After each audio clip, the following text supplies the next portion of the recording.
Mauro César Pereira, de vez, Felipe Luiz consagrando aí sua passagem pelo Flamengo, impressionante o que esse cara já conquistou. E outra, Mauro, bater sempre nas mesmas teclas, né? Arrascaeta, gols de novo, saindo dos pés do cara. Léo Pereira jogando muita bola de novo. E o Rossi, quando precisou, Mauro, de novo, foi decisivo para o Flamengo num momento importante. Boa tarde a todos. O Rossi fez uma defesa, né? Assim, e tem uma coisa que é esquisita, às vezes, esses jogos do Flamengo, né? Parece que o adversário não pode sequer criar uma situação de perigo. Você vai jogar contra o adversário, tem que ganhar e não pode o goleiro trabalhar. Isso não existe, pô. Uma situação, duas, o time cria. Né? E foi o que aconteceu. Ele fez uma boa defesa no final do primeiro tempo, no único momento que o Flamengo baixou um pouco as linhas, o Pirâmide atacou e conseguiu ser minimamente perigoso. Mas o jogo foi super controlado. A vitória dosando energias, porque é necessário, né, se quiser enfrentar o PSG sendo competitivo na quarta-feira, o time tem que estar inteiro, tem que estar dentro das possibilidades, né? Já que é o final de temporada, 70 e tantos jogos aí ao longo desse ano. Então é preciso dosar a energia para estar na quarta-feira numa condição melhor, o melhor possível, né? E foi o que o time fez. Vitória muito segura, muito tranquila. Tem um lado do time do Felipe Luiz que é pouco observado, mas que existe, que é um certo pragmatismo em alguns cenários, algumas situações, de garantir o resultado e ter uma certa frieza para lidar com isso, sem muita preocupação ali em fazer algo mais quando é necessário. Acho que isso é uma virtude, em alguns cenários é necessário que você tenha a capacidade de se conter um pouco e conquistar aquilo que você precisa sem se desgastar tanto, né? Não é jogo para você ficar se matando para fazer 3, 4, dar um show. Você tem que fazer os gols, garantir a vitória, sair descansado, tirar os jogadores quando possível, como ele fez.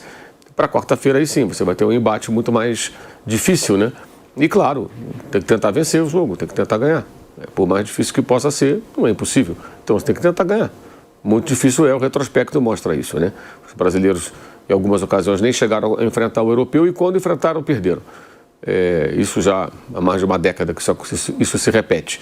Mas é uma possibilidade, você tem que tentar. E o próprio Flamengo já fez um bom papel quando enfrentou em 2019 o Liverpool. Perdeu na prorrogação, fez um jogo bom. Era um time montado há pouco tempo, 5 meses aproximadamente. O Liverpool já tinha 5 anos de Jürgen Klopp. E era um time bem maduro, era o melhor time do mundo naquele momento. E o Flamengo fez um jogo bem digno, um jogo muito bom. Um jogo muito, muito bem disputado, né? E, repito, só perdeu na prorrogação, né? Então, entendo que foi ok, foi bem ok. O adversário era inferior ao Cruz Azul. O Cruz Azul é um time melhor do que o Pirâmide, me pareceu. Mas venceu com segurança, garantiu a sua presença, fez o seu papel, não fez nenhum papelão. Agora, o único risco de um papelão seria sofrer uma goleada na quarta-feira. Uma derrota por um gol, qualquer outro resultado aí, uma coisa normal, né, que pode acontecer. E tem a chance de conseguir um triunfo contra o PSG, que tem alguns problemas, alguns desfalques deverão se confirmar para o jogo. Então agora se concentrar para a partida, já está ambientado, já está no local do jogo há mais tempo, né? Isso tudo pode até ser favorável. Foi uma atuação bem ok, achei, do Flamengo, bem ok, dentro da estratégia traçada, muito adequada. Agora, uma pergunta que eu faço para o Mauro o fato do Flamengo ter tantos jogadores com experiência internacional pode influenciar de forma positiva e determinante num confronto contra um gigante europeu, Mauro? Porque se a gente for parar para pensar aqui, Varela e Arrascaeta, né? Eu estou eliminando primeiro aqueles que não passaram por grandes times do futebol europeu, mas que jogam em suas seleções. Varela e Arrascaeta, eles jogam contra seleções internacionais há anos pela seleção uruguaia, inclusive em Copas do Mundo. Ou seja, não devem sentir tanta pressão de nossa, estou jogando contra os meus ídolos. Aquela palhaçada que às vezes tinham em alguns jogos, alguns jogadores brasileiros que iam enfrentar Messi, Cristiano Ronaldo, que se dane quem tem pela frente. Mas muitas vezes a gente via isso.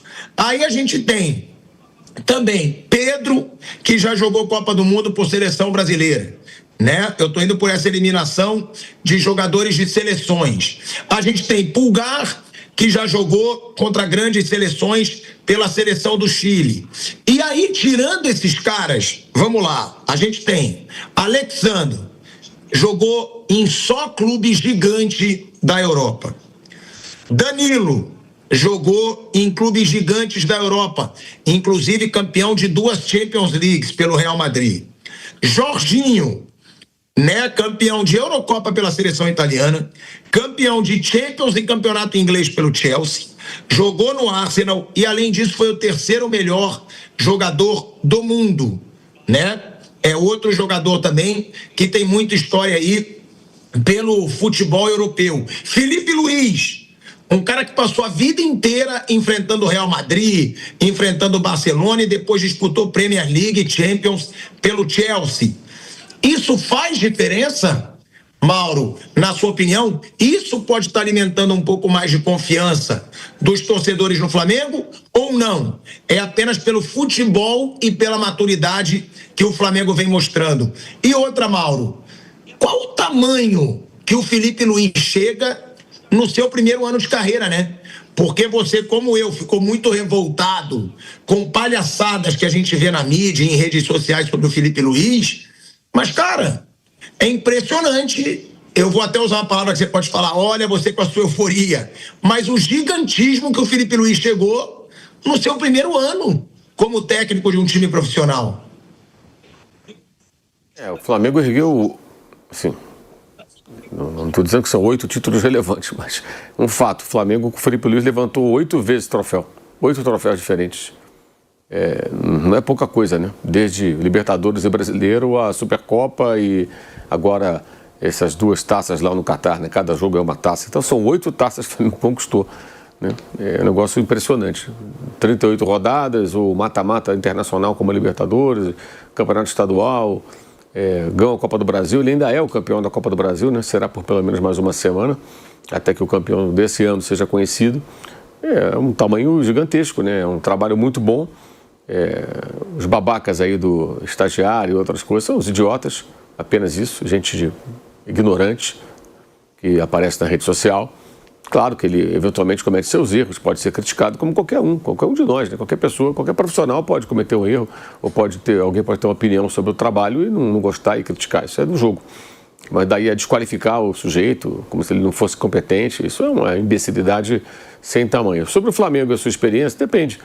Essa experiência a gente viu pesar positivamente no jogo contra o Chelsea, quando saiu perdendo, depois virou o jogo jogando muito bem, perdendo muitas chances, dominando completamente o segundo tempo, né? Um jogo duro, até violento, né? Teve expulsão e tudo mais do time inglês. E teve o jogo do Bayern, que parecia um time de garotos assustado diante do adversário, como a equipe alemã. Então, não sei até que ponto isso pode ajudar. No Mundial de Clubes lá nos Estados Unidos, nós vimos os 2 extremos contra importantes equipes europeias. Aquela que viria a ser campeã, o Flamengo jogando muito bem, saindo atrás e virando o jogo e se impondo, jogando bem de fato, para mim foi o melhor jogo do Flamengo no ano, e o jogo do Bayern, que teve até bons momentos, mas errou muito de saída de bola, erros defensivos, nervosismo, parecia um time inexperiente ali. Então, não sei o que vai acontecer, não sei até que ponto isso pode pesar, porque os exemplos recentes mostram extremos, né? Realmente tem aí esses extremos, mas eu vejo assim, um Jorginho, um Alexandre, até mesmo o Léo Pereira, que já jogou tanta competição importante, esses caras, Bruno Henrique, não vejo eles olhando os jogadores do PSG como fãs, como a gente já se revoltou algumas vezes com os jogadores do futebol brasileiro. Eu acho que a que ficou mais emblemática foi aquela do Santos contra o Barcelona, né? Que, nossa, tratavam o Messi como se ele fosse né? Nossa, ele é meu ídolo, eu não posso bater nele, eu não posso fazer falta nele. Eu não vejo essa idolatria toda, que possa haver toda essa idolatria com o time do Flamengo. É assim, o Flamengo cumpriu até agora tudo certinho, né? Tudo dentro do normal. O Paris Saint-Germain, obviamente, é favorito no duelo, mas eu também concordo que cresceu um pouquinho mais a expectativa com relação ao Flamengo. Eu sempre considerava 0 a hipótese do time sul-americano ganhar. Dessa vez eu não acho que seja 0, não. Acho que o Flamengo vai com 20%, 30% de possibilidade de ganhar o jogo. Tem todos aqueles fatores que já foram considerados. O Flamengo está em fim de temporada, o Paris Saint-Germain está no meio da temporada, inverte o processo do que aconteceu no meio do ano, quando os clubes brasileiros foram favorecidos pela melhor condição física com relação aos times da Europa, que estavam acabando as suas temporadas, e os times brasileiros no meio da temporada. Agora o processo é inverso. Então, realmente, a missão do Flamengo já seria muito difícil, os dois no mesmo patamar físico, porque o Paris Saint-Germain é muito superior, e ainda mais com essa condição. Mas o time do Flamengo tem um objetivo muito grande, está muito bem, está confiante, de repente, numa jornada feliz. Quer dizer, dá para comparar esse time do Flamengo com o time do Botafogo que ganhou no Paris Saint-Germain. Foi um acidente? Foi um acidente. Acontece uma vez na vida e outra na morte? É verdade. Mas, por outro lado, deu para perceber que quando o Paris Saint-Germain se sentiu acuado, ele não teve muita condição de resolver a partida. Eu ainda acho que o Paris Saint-Germain é favorito, mas já não considero impossível a conquista do Flamengo. Eu acho muito difícil, improvável, 30% de possibilidade contra 70% do adversário, mas não considero impossível, não. Ô Flávio, e você sempre disse ser impossível, né? Isso eu mesmo. acho que é a primeira vez, desde que eu trabalho com você, que você diz que não é impossível um título de um brasileiro. Sim, exatamente isso. Primeira vez que eu vejo um pouquinho mais de condição. Eu acho que o Mundial do meio do ano, ele gerou uma confiança maior nos times brasileiros, né? Porque a gente tinha aquele jogo de final de ano, era porrada, não tinha como discutir, quase sempre ficava, ou metade das vezes ficava naquele primeiro jogo. Então você tinha uma visão do time europeu jogando na plenitude física contra o time sul-americano na sua queda, que era final de temporada. Esse é o estágio atual. Só que agora há uma confiança pelo que se fez no meio do ano. Deu para se perceber que dá jogo, que esse aspecto físico está pesando. E o Flamengo está muito confiante, é um bom time, tem alguns jogadores que podem ser decisivos, tem essa bola parada que ontem foi decisiva. A Arrascaeta vivendo um momento brilhante. Paris Saint-Germain não está voando, não está num momento bem mais ou menos, claro, alternando também, né, principalmente no campeonato francês, titulares e reservas. Então, claro, o Paris Saint-Germain continua sendo muito favorito, mas aí eu já tiro o aspecto impossível por todas essas circunstâncias, esse lado psicológico do futebol brasileiro que melhorou depois do campeonato mundial do meio do ano. E é isso que eu falo, ô Bruno, que o Flávio sempre foi um cara que disse aqui nos programas, até de uma forma debochada às vezes, é impossível. E eu dizia, não, impossível não é. Impossível não é, tem jogo, pô. A gente não tá falando de times ridículos, a gente tá falando de times que foram campeões de Libertadores. E hoje eu vejo uma confiança maior no torcedor do Flamengo e vejo uma confiança até do Flávio Prado, gente. E outra também, para não ser feito covardia depois. Já vi muito rival dizendo, mas o PSG não é tão forte. Como não é tão forte? PSG deu show de bola na Champions League do ano passado. PSG passou o carro em todo mundo na Champions, deu uma goleada histórica na final. É um time fortíssimo, que não tentem, né? A gente vê tanta covardia, que não tentem esvaziar, né? Se o Flamengo não vencer só não, gente, fizer um jogo bom, fizer um jogo que mostre pro mundo que o Flamengo é forte, porque eu digo, eu tô indo pro Catar agora, e aí me falaram, mas você acredita que vai ganhar pra ir? Não é que eu acredito que o Flamengo seja favorito, não acredito não que o Flamengo seja o favorito. Acho que dá pra ganhar? Dá, mas tô indo também pra ver a história do clube, pô. Isso é história, perdendo ou ganhando. Está numa final contra o Paris Saint-Germain. Chegou com muita propriedade, sendo campeão de tudo. É aquilo que o Mauro diz, Bruno. O Mundial é a cereja no bolo. O ano do Flamengo já foi perfeito. Ele pode ser o paraíso se ele ganhar uma final do Mundial de Clubes. Agora, o time que ganha, brasileiro, Libertadores, Supercopa, Carioca e que chega na final do Mundial, ele já tem uma temporada impecável, Bruninho. E principalmente o brasileiro é Libertadores, né? Supercopa, estadual, eu não ligo muito Supercopa, Recopa, essas coisas, eu acho tudo isso um amistoso com taça. Mas, enfim, ganhou, tudo certo. Ano que vem vai jogar de novo e ok, né? Até acho muito louco que às vezes pressionam treinadores porque perdeu Supercopa, Recopa. Isso aí acho que faz parte até da pré-temporada. Mas o Flamengo ganha, e muito bem, as duas principais competições da temporada, o Campeonato Brasileiro, numa disputa ponto a ponto com o Palmeiras, e uma Libertadores, em que o Flamengo teve os seus tropeços, seus altos e baixos, mas chegou, decidiu, ganhou, e o mata-mata, você não precisa fazer uma campanha perfeita para ganhar. Você precisa passar, você precisa, nos jogos mais importantes, conseguir reagir, conseguir vencer, conseguir sair de um momento difícil. O Flamengo conseguiu, e o Flamengo ganha as duas principais competições que um time sul-americano disputa.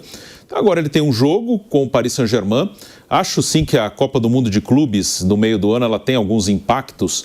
E também as derrotas anteriores dos times brasileiros nesse formato aí de Mundial de Clubes, que agora chamam de Intercontinental, mas que é a mesma coisa que era disputada antes, só acrescentou um jogo a mais para o campeão da Libertadores e tirou um jogo do campeão da Europa. Mas é a mesma coisa, né? São os campeões continentais se enfrentando.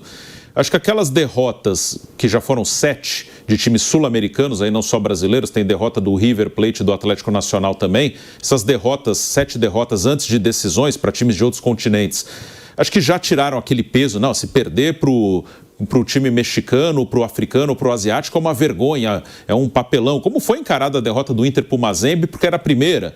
Aí a segunda do Atlético para o Raja Casablanca também, mas aí depois já foi dosando, né? Que a gente não tinha noção da diferença entre os times dos continentes, porque não existia esse jogo. Teve lá em 2000, aqui no Brasil, aquele campeonato que o Corinthians ganhou, que vieram também times de outros continentes, mas só, aí parou e voltou em 2005. Então a gente não tinha essa noção. E a gente passou até a noção de que esse jogo não é fácil contra um time de outro continente. Então, acho que hoje já é encarada uma possível derrota para um time de fora da Europa como uma coisa que acontece, que pode acontecer. Acho que já não é encarado mais como aquela tragédia como foi encarada a derrota do Inter lá em 2010, que foi a primeira. Então isso já tira um pouco da pressão. E o Flamengo não entrou apavorado contra o Cruz Azul nem contra o Pirâmides, e apavorado no sentido de que muitos times entraram. Se a gente ganhar, ninguém vai considerar nada, vão dizer que é nossa obrigação. Mas se a gente perder, vai ser um vexame enorme. Eu acho que esse jogo já não tem tanto esse peso, já de um vexame enorme como tinha há alguns anos. E o Mundial do meio do ano, ele também acho que tira um pouco a pressão desse Mundial de fim de ano, né? São duas competições diferentes, né? No meio do ano com 32 times, e vai ter em 29 de novo, pelo menos está previsto, né? E também, sim, o fato dos brasileiros terem feito um bom papel ali, acho que aumentou um pouco a confiança de todo mundo. Foi uma campanha melhor do que eu esperava ali dos times brasileiros. 3 vitórias contra times europeus, né? Flamengo e Chelsea, Fluminense e Inter, e Botafogo e Paris Saint-Germain. Acho que isso também aumenta um pouquinho a confiança. É um momento físico agora mais desfavorável para o Flamengo do que para o Paris Saint-Germain. No meio do ano era pior para o europeu do que é agora. O Paris Saint-Germain vai jogar em casa, né? Em casa no sentido de que vai jogar na casa do dono, lá no Catar. Isso acho que fará com que o Paris Saint-Germain jogue com o melhor time possível. Não acredito que o Paris Saint-Germain vai jogar com um time mais fraco na casa do dono do clube, lá que é o Catar. É um clube do Catar sediado na França, mas é um clube Qatari sediado na França, é basicamente isso. Então, jogando na casa do dono, o Paris Saint-Germain vai querer fazer um bom jogo, vai querer se apresentar bem, e é o favorito para o jogo. Vai ter alguns desfalques, o Hakimi não vai jogar, o Marquinhos provavelmente não vai jogar, o Dembélé talvez não jogue. Doué voltou ontem de lesão, entrou no segundo tempo. O Nuno Mendes voltou de lesão, ficou no banco. Esses aí pode ser que esses dois comecem o jogo. Mas o Flamengo é um jogo único, ele pode encarar. Mesmo nesse formato, o Flamengo já fez jogo duro com o Liverpool, o Palmeiras já fez jogo duro com o Chelsea. Aconteceram algumas pancadas, como do Manchester City para o Fluminense, como do Barcelona no Santos, já mais atrás, em 2011. Mas em um jogo único pode. Como o Flamengo era favorito contra Cruz Azul e Pirâmides, e acho que ninguém descartava a possibilidade do Flamengo perder, porque outros já perderam, e o Flamengo acabou confirmando, agora também o Paris Saint-Germain é o favorito, mas há a possibilidade do time que não é favorito vencer. Acho que é mais ou menos isso, né? O Flamengo poderia ter perdido para os outros, não perdeu, mas o favorito era o Flamengo, como agora o favorito é o Paris Saint-Germain, mas claro que há uma possibilidade do Flamengo tentar vencer o jogo em partida única.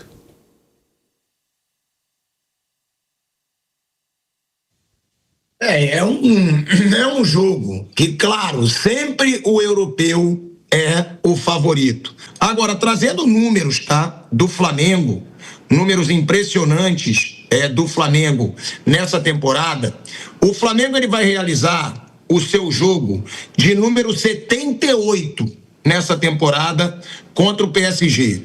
Em mais da metade dos jogos, o Flamengo não sofreu um gol sequer. Em mais da metade dos 78 jogos, o Flamengo não sofreu um gol sequer. São 41 jogos de 77 possíveis, 53,2% sem ser vazado, sem levar gol. Ao todo, foram 142 gols marcados, média de 1,8 por jogo, em apenas 11 compromissos durante toda a temporada. O Flamengo terminou a partida sem fazer um gol sequer em apenas 11 compromissos. Então, é o Flamengo que tem um baita ataque, é o Flamengo que tem uma baita defesa. Até por isso, né, eu fiquei brabo e fiquei mesmo quando eu vi que o Felipe Luiz não ganhou o prêmio de melhor técnico do Campeonato Brasileiro. Porra, tá bom, foi maravilhoso, o Guanais fez milagre, um fenômeno lá no Mirassol. Agora, o treinador que tem o melhor ataque, que tem a melhor defesa, que é o campeão, que muda o estilo do jogo do time, que faz o Flamengo, desde 2020, que o Flamengo não brigava por um título brasileiro, ele faz o Flamengo ser campeão com uma rodada de antecedência e ele não ganha o prêmio, isso aí pra mim, não falo em geral da nossa mesa não, pra mim é uma palhaçada. E aí ainda teve gente que, quando eu falei isso na minha rede social, disse: pilhado, eu te entendo, mas o que o Guanais fez foi mais relevante. Foi o quê? O que o Guanais fez, gente, infelizmente, mas eu tô aqui para falar a verdade, daqui a 10 anos ninguém vai lembrar.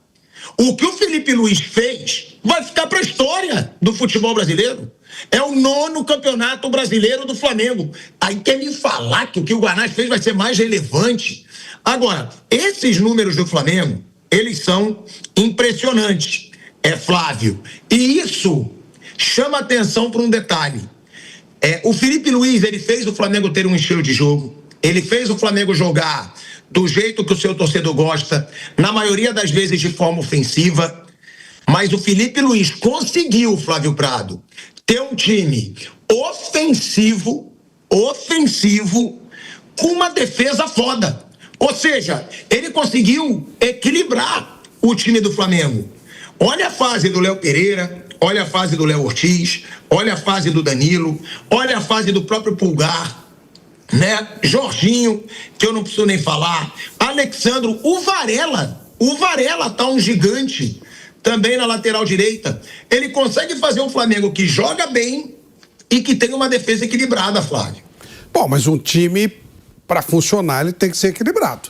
Senão o pessoal da bola que fala, né? Time de índio, sai atacando o forte os caras vêm no forte a passe, eles saem com tudo lá e deixam a retaguarda aqui atrás. Flávio, mas eu posso te dar um exemplo que eu acompanhei muito agora quando eu viajei para a Europa. O Barcelona é um ataque meteórico, mas como leva gol Barcelona? Então, é desequilibrado. O Barcelona do Guardiola não levava.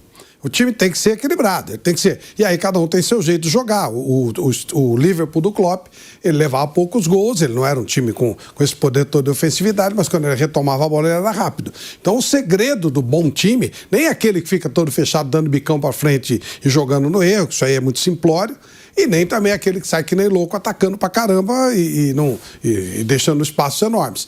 Tá no equilíbrio o mérito da história. Um bom time, ele tem o poder da posse de bola, de dar o ritmo de jogo, sair na hora certa e se fechar na hora certa. A retomada de bola é o segredo. Você não precisa se defender. A retomada rápida de bola faz com que você tenha um equilíbrio legal do seu time. E o Felipe, eu sempre falei, né? Eu gosto muito do jeito dele jogar, a maneira como ele coloca o time, como ele posta o time. Desde que ele apareceu, ele sempre gostou, sempre teve essas ideias e que são ideias que não são parecidas com a do Simeone, que foi o técnico que ele treinou bastante.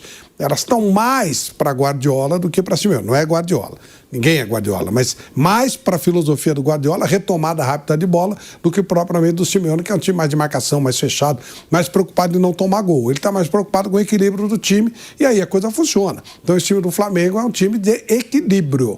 Ele não é não sai que nem louco atacando e também não deixa espaço aqui atrás. É um time equilibrado. Esse é um grande mérito do time e um grande mérito do Felipe. Se ele conseguir ir aprimorando cada vez mais essa ideia, vai ser natural que ele se torne realmente um dos melhores treinadores do nosso futebol e, consequentemente, com espaço para trabalhar no futebol europeu, sem dúvida nenhuma.